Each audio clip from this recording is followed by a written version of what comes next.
कहानी नीरू की है। पंजाब की नीरू की शादी दिल्ली के राहुल से होती है।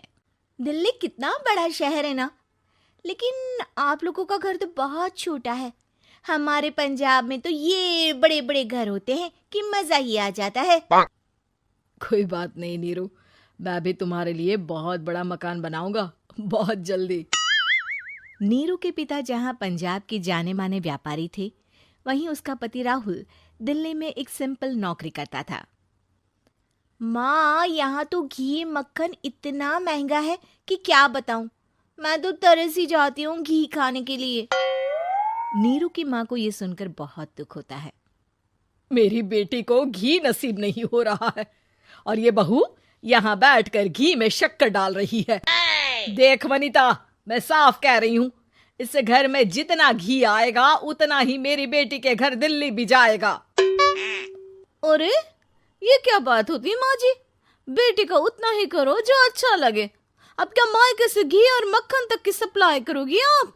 हाँ, मेरी बेटी किसी चीज को तरसे मुझसे बर्दाश्त नहीं होता।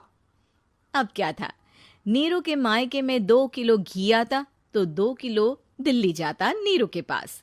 एक दिन, माँ बड़ी गर्मी पड़ती है दिल्ली में। इस घर में तो एक ही एसी है और वो भी ड्राइंग रूम में। सारा परिवार एक ही कमरे में सोता है। हाँ बेटा, वो तो हर घर की कहानी है। यहाँ भी एक ही एसी है। अरे बिल इतना आता है कि क्या बोलूं। तभी वहां राकेश आ जाता है। माँ, थोड़ी देर में यहाँ कुछ प्लम्बर आएंगे मेरे कमरे में एसी लगाने। जरा ध्यान से लगवा देना ना माँ। ओए, ऐसे कैसे तेरे कमरे में एसी लगेगा? हाँ राकेश, एक बार बात तो कर लेता। अरे पापा, वो वनिता को गर्मी में नींद नहीं आती। ड्राइंग रूम में सबके साथ सोने में वो अनकंफर्टेबल है, इसलिए।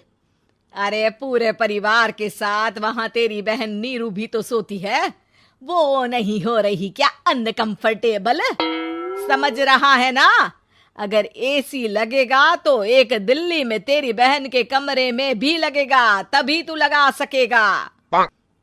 राकेश वनिता को सारी बात बताता है। वनिता करती भी क्या, मन मारकर बैठ जाती है। माँ, ये लोग ठीक नहीं है, क्या करूं मैं? अरे बेटी, यहाँ आ जा, तू यहाँ आकर रह ले। अरे छोड़ दे ऐसे पति को।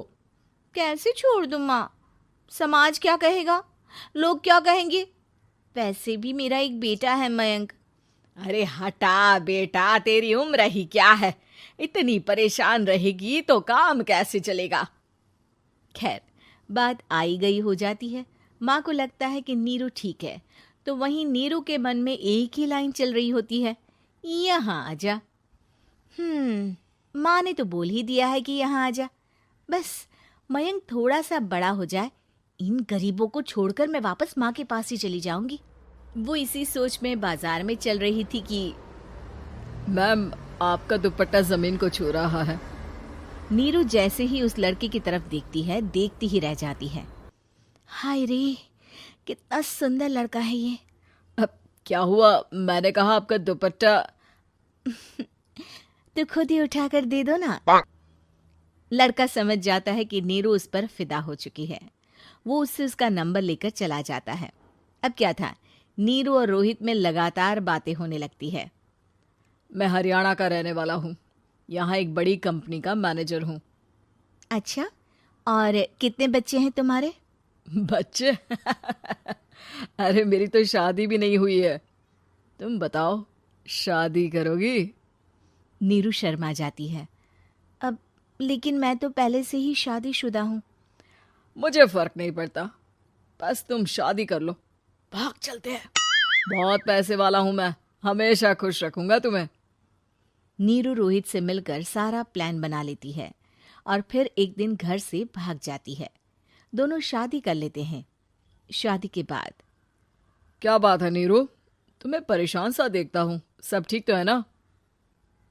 हाँ हाँ, सब ठीक है।